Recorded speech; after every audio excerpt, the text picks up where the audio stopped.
Alexandru. He's here with us, and he will share his work on micro-credentials. Alexandru, the floor is yours. Hello, everyone. Hello.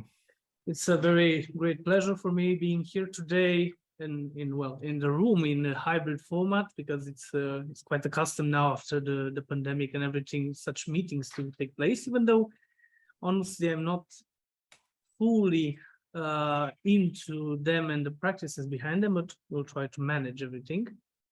And well, as we learned during the pandemic, I'll start sharing my screen. And okay, it's viewable.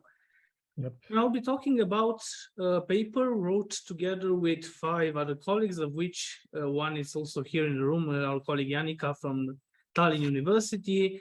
It's a cooperation between 3 universities, as you can see, the University of Bucharest, Tallinn University of Technology, and Tallinn University. And it's a literature review on how micro-credentials are included in the research landscape related to higher education. So I'll be talking about a little bit about why we thought it important to do such a research, to analyze this conceptual framework, which we can see in the research area on higher education.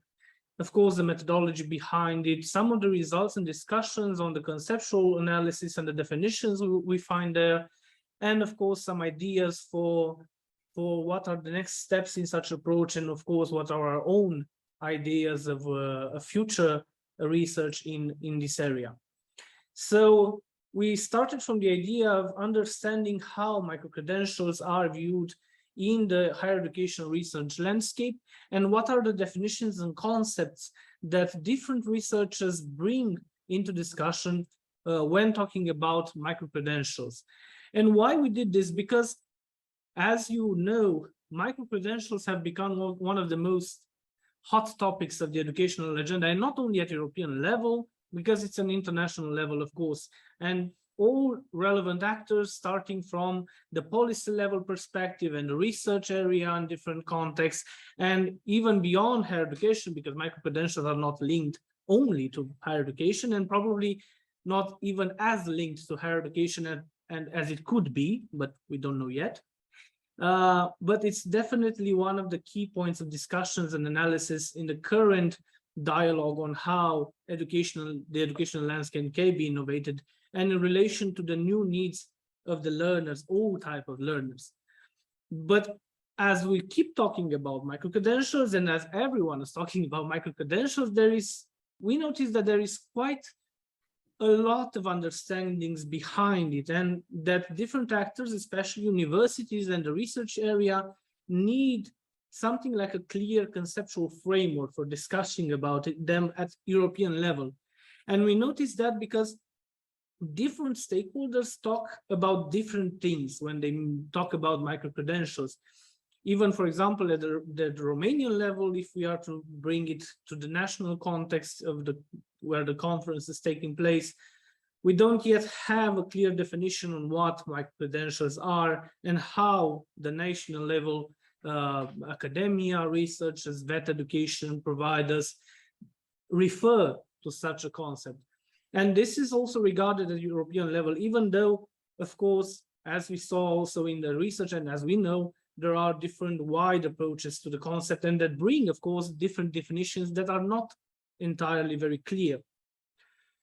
But of course, micro-credentials, we believe, are yet to test their full potentials, because of the discussions and because of the full attention that different stakeholders are bringing to the micro-credential concept, they become more testable in the different approaches, and more actors are starting to build up new educational programs based either concretely on micro-credentials or on what could be called something like a micro-credentials philosophy, in which different actors are not quite fully engaged in accepting micro-credentials as a new tool for developing innovative education.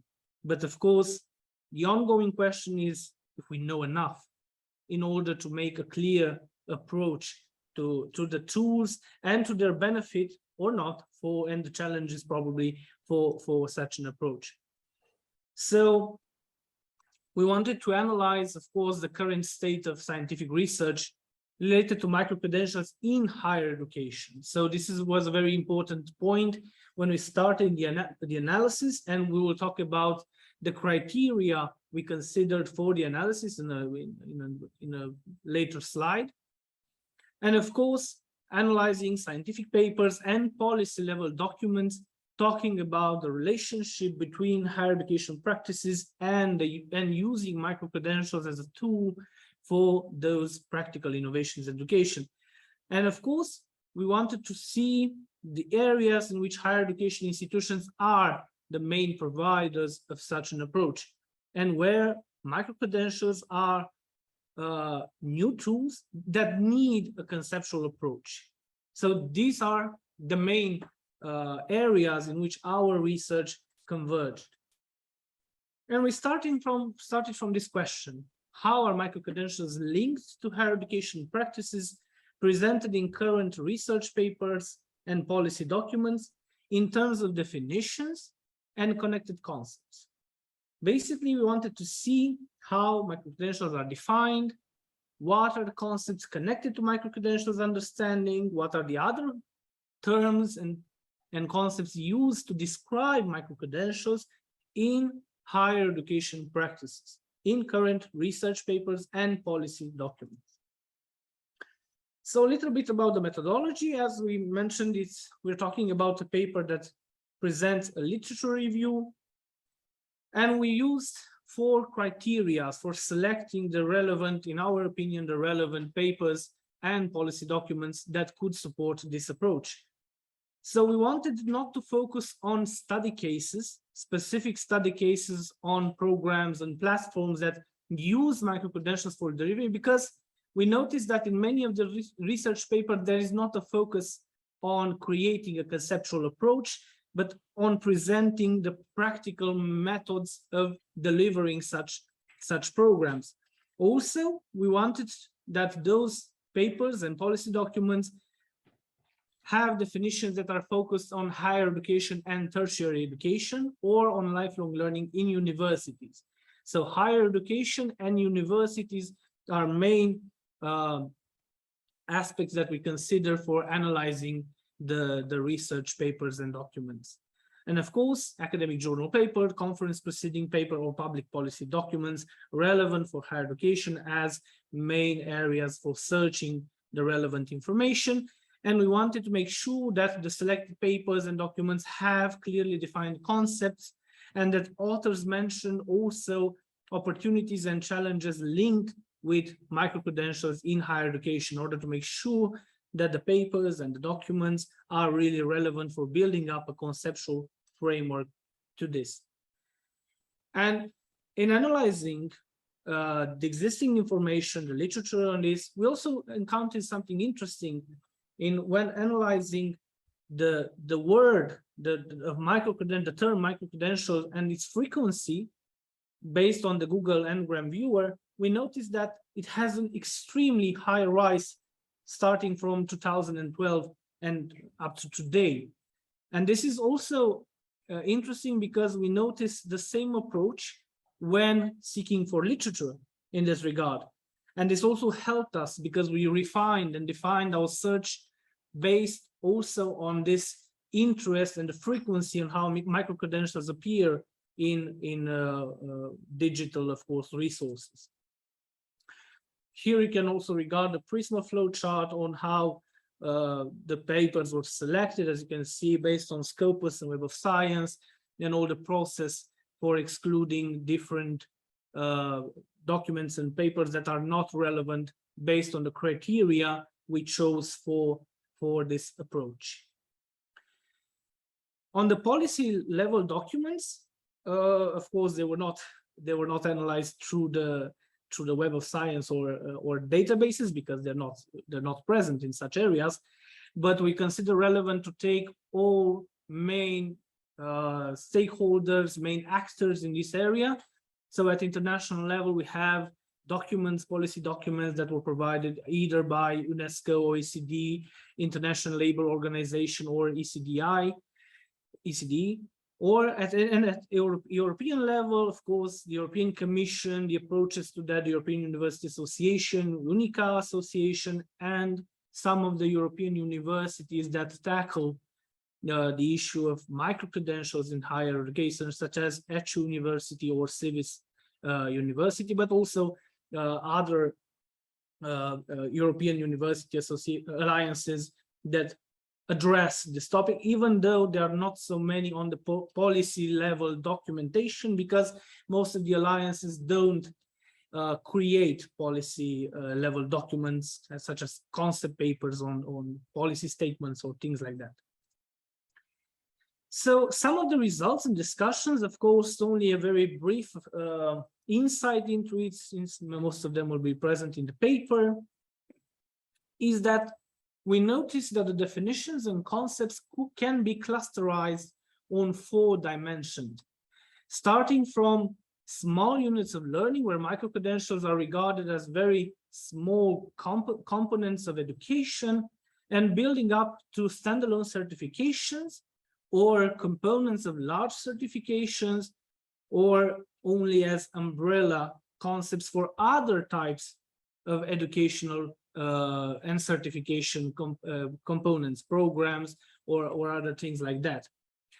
And we use those clusters to those 4 areas to clusterize the resources and the documents and the definitions and the concepts that we found in the analyzed resources, and ended up, as you can see in this table, with the 4 clusters, in which we offered a brief definition of the cluster and how micro-credentials are viewed in relation to that cluster. And we, of course, clusterized the resources based on how different authors, or at the policy document level, different stakeholders mainly regard micro-credentials, because another interesting point is that some of the authors or some of the resources, documents, tend to not be very clear on seeing micro-credentials either, for example, as a standalone certification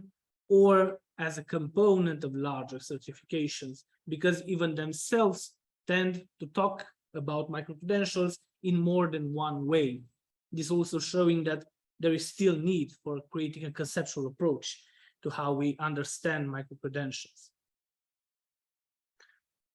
And we also brought in the presentation, we presented 2 very important definitions, one from the policy level documents, and the next one in the future slide will be from a research paper.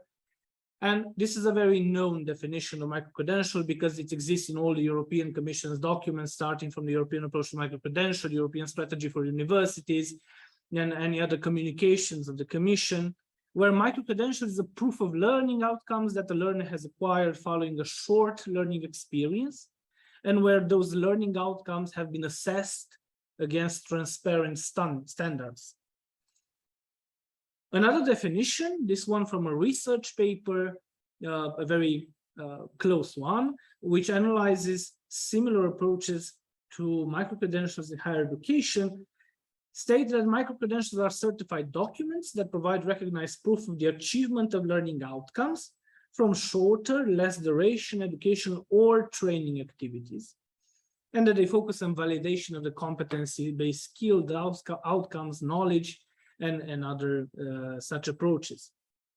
The idea of those 2 definitions that we brought together was to see what are the similarities between the approaches, what topics, what terms, what terminologies appear in a larger number of definitions.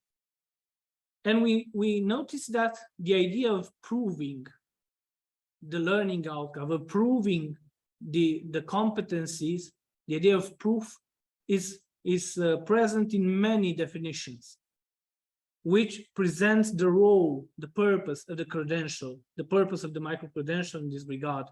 What does it serve for? And it serves for proving something. The second thing that comes up in many definitions is that learning outcomes are the evidence proved by the credential. So learning outcomes are at the center of this type of certification. Another thing is that they need to be short. So most of the definitions and concepts speak about short learning or training activities, not about something very wide, something very broad, something very long-term, but about shortening up the experience. And of course, the value of assessment, of assessing, attesting practically the solidity of the contained outcomes. And those are the four main ideas that come up when analyzing all those definitions and concepts. And of course, in parallel, there are different things that particularize each definition and approach. But we also encountered something like a variation to the concept. Different authors don't call them micro-credentials directly, but speak about something that it's similar to them, and they talk about them as being a different approach to the micro-credentials philosophy, so to say.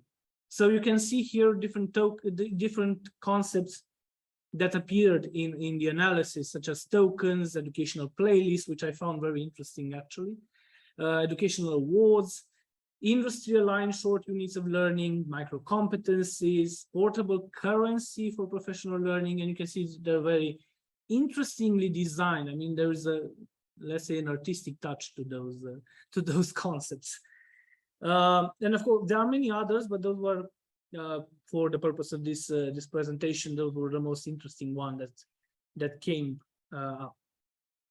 Some closing remarks. We talked about some steps onward for the future approaches in research, and we understood that there is a need for balance to those trendy presence of micro-credentials in higher education, as we discussed.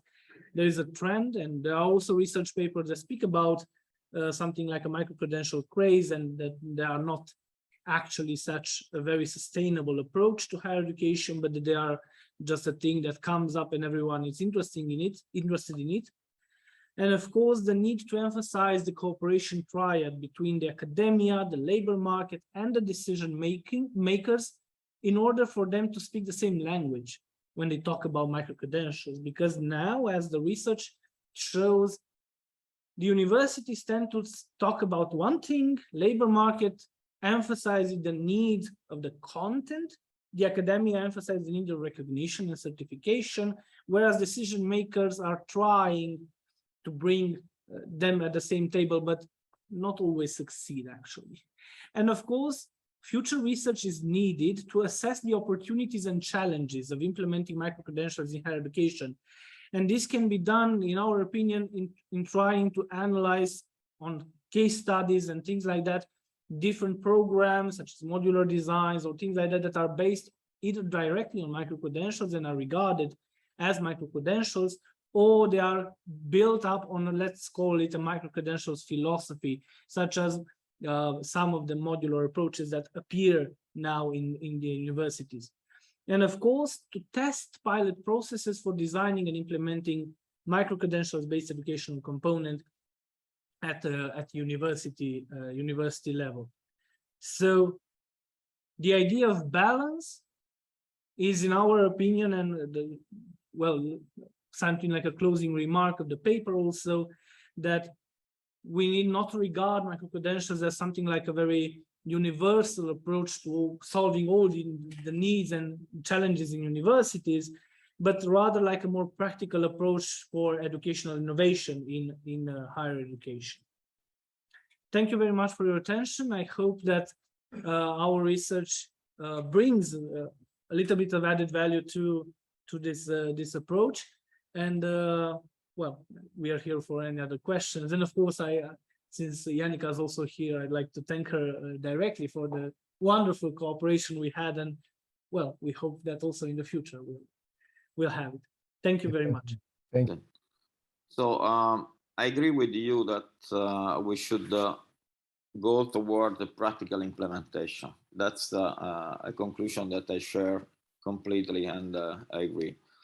But what I would like to, I'm curious at least to know, since we have, you mentioned them, but we have well-structured European reports, like the one that you mentioned, the European approach to micro-credentials.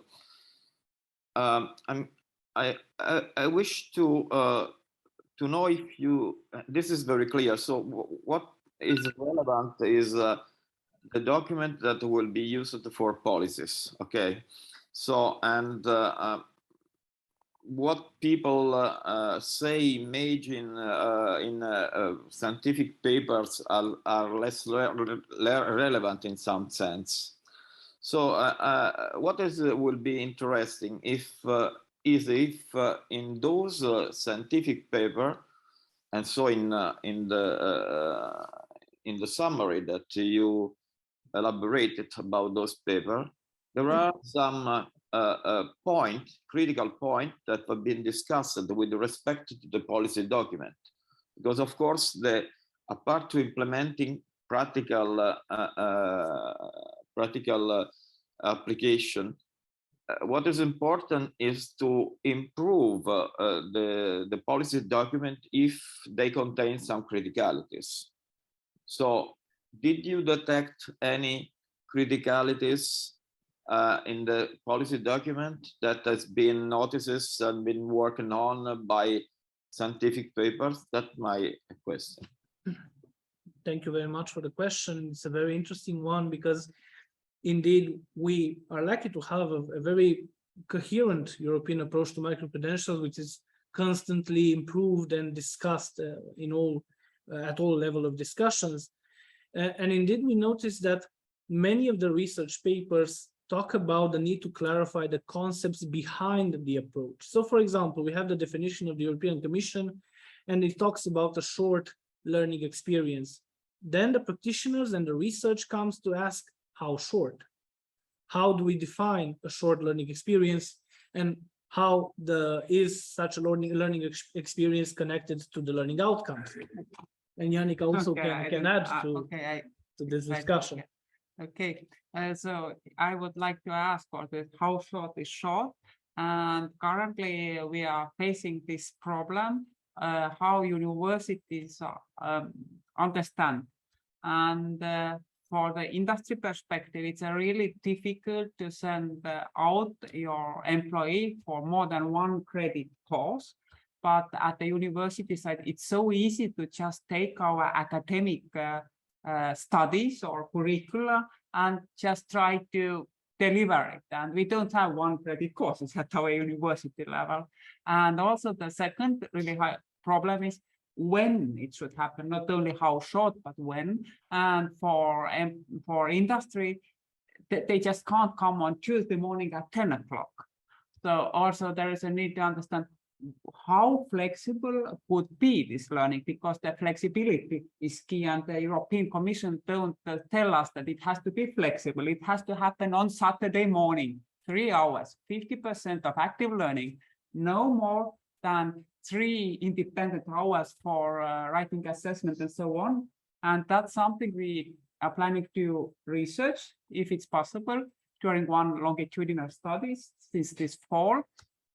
And it's about understanding now these qualities of micro-credentials, so they would be suitable for the industry at all, because otherwise they pay, they start, and they quit.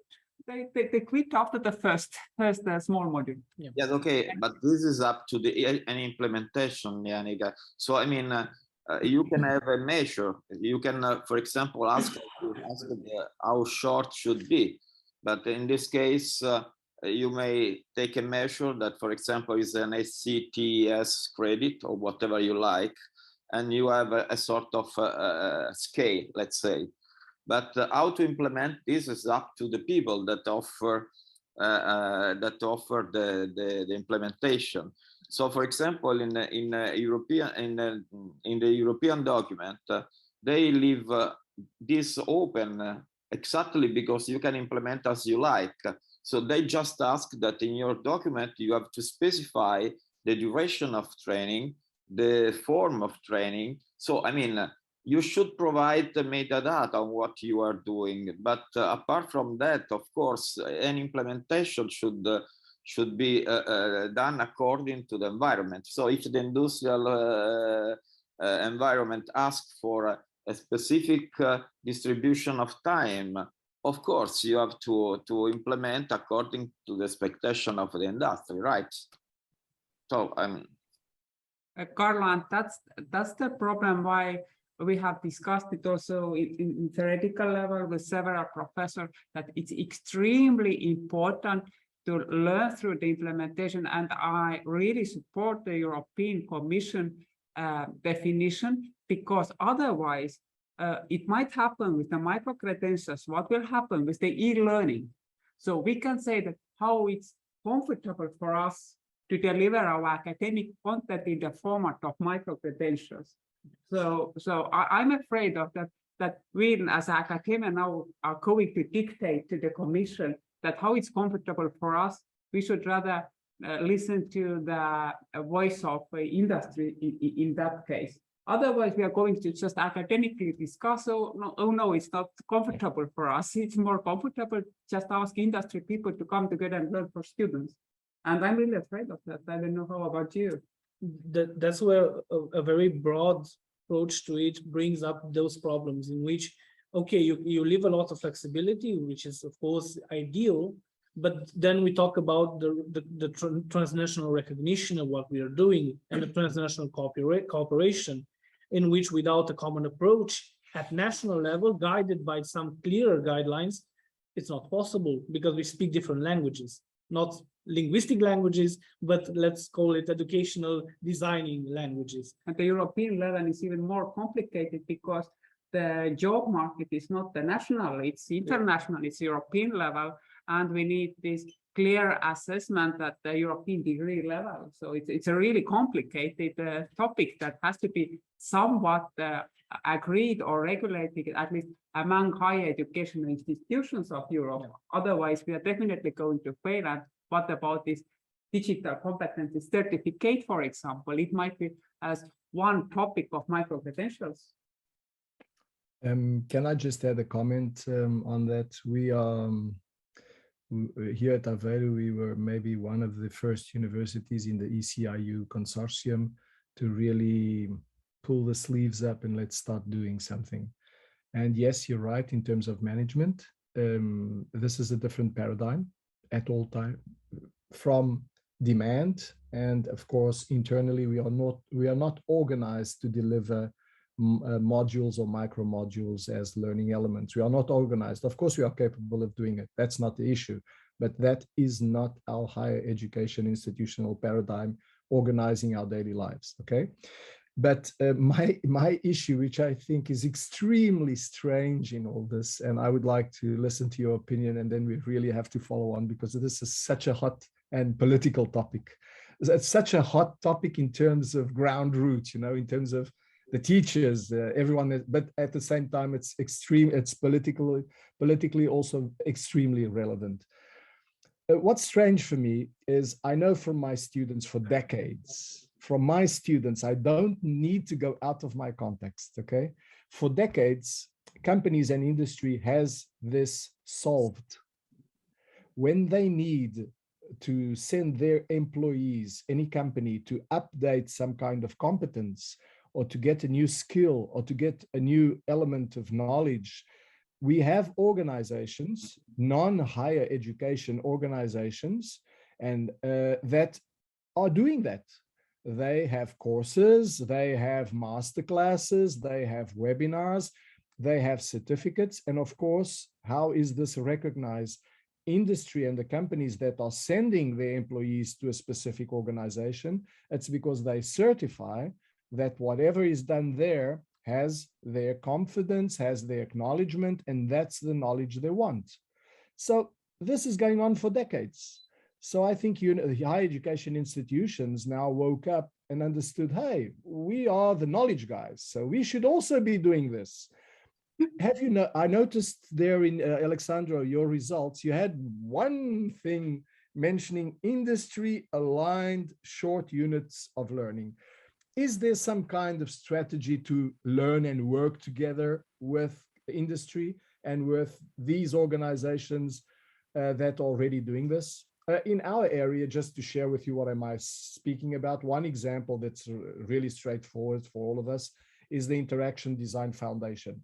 Interaction Design Foundation has inside many of our expert colleagues and recognized colleagues, from academia. So that's just one example of an organization that is really putting out courses and masterclasses and certifying this with companies for a long time. And we know they are working very well. They have inside the knowledge that comes from our best colleagues in the area. So this is just to leave you all with an example. And sorry, this is something that we could go on now for 1 hour speaking. Just a quick comment, and we really have to go on.